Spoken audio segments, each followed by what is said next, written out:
विक्रम भैया जिन्हें हमेशा कहते हैं कि मैं उनकी बड़ी बहन हूँ, चलिए आप भी मेरे छोटे भाई हैं। अब उनको मेरी बातें काफी बुरी लगी।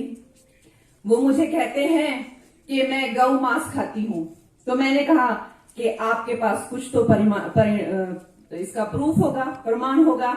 तो वो कहते हैं छोड़ो, हमें क्या लेना देना, तुम क्या खाती हो, हमें इससे कोई मतलब नहीं है, काम की बात करो।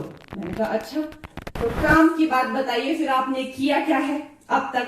कहा था पेंशन स्कीम वापस लाएंगे, वो तो लाए नहीं। महिलाओं को 1500 रुपए देंगे, वो तो दिए नहीं। 6 लाख से ज्यादा जो है नौकरियां देंगे, वो तो हुई नहीं। फिर कहा था मेडिकल, मोबाइल, हॉस्पिटल घुमा करेंगे, फ्री इलाज कराएंगे, वो भी नहीं किया। फिर कहा कि जो हमारे जो फल उगाने वाले जो बागवान हैं, वो निर्धारित करेंगे कि क्या प्राइस में बेचेंगे, वो भी नहीं। और ना जाने ऐसे कितने झूठे वादे, एक भी काम उन्होंने नहीं किया। शेम। और मैं उनसे काम की बात करती हूँ कि विक्रम भैया आप काम की बात करिए, क्या काम करवाए आपने और कब आए? आप हमेशा कहते हैं कि ये हिमाचल की नहीं है। उन्होंने अपना पूरा ठेका लिया हुआ है, किसको वो बताएंगे हिमाचल का सर्टिफिकेट मिलेगा, किसको नहीं मिलेगा। कई वंशों से जो है मेरा परिवार हिमाचल में रह रहा है। मेरे पिताजी का क्रशर का बिजनेस है, बहुत ही उनका जाना माना एक नाम है। मेरे दादाजी भी विधायक रह चुके थे। हमें कहते हैं हम तो हिमाचल के हैं ही नहीं, मुझे उन्होंने ये कर दिया है। और कहते हैं कि मेरे लिए अभद्र भाषा यूज की, ऐसी भाषा हिमाचल में कभी यूज ही नहीं हुई है। तो मैं उनको पूछना चाहती हूँ, क्या मुझे बताएंगे कि मैंने क्या अभद्र किया? अगर अपने छोटे भाई को कोई राजा बाबू कहता है तो क्या वो अभद्र है? या प्यार से राजा बेटा बोलता है तो क्या अभद्र है?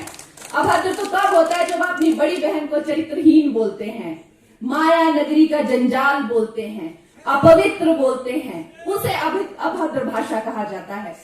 हमारे जो शिखर नेतृत्व हैं, हमारे जो प्रधानमंत्री हैं, वो हमारे लिए पूजनीय है, तभी तो हमने उन्हें अपना लीडर माना हुआ है। अगर कोई हमें उनसे, उनके चरणों से भी कोई हमारी तुलना कर दे, वो खुद को प्रधान सेवक कहते हैं, सारा विश्व उन्हें प्रधान सेवक कहता है। अगर कोई ये कहते कि ये भी उनके सेवक हैं, हम तो गदगद हो जाएं कि हमारी तुलना हमारी शिखर नेतृत्व से हुई। अगर आपको भी हमने छोटा पप्पू बोल दिया तो आप तो बड़े नाराज हो गए। इसमें इतनी नाराज होने की क्या बात है? तो कहने की बात यह है कि उनको मेरी कोई बात पसंद ही नहीं आती है। हमेशा मुझसे खफा रहते हैं कि भाई कोई तो कैंडिडेट होगा ना विपक्ष से, कि बिना कैंडिडेट से लड़ना चाहते हैं आप? ऐसा तो नहीं हो सकता ना।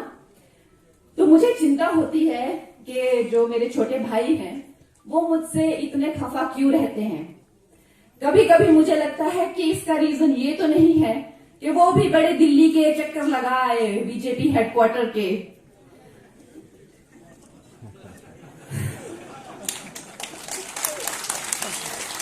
बड़े चक्कर लगाए उन्होंने बीजेपी हेडक्वार्टर के।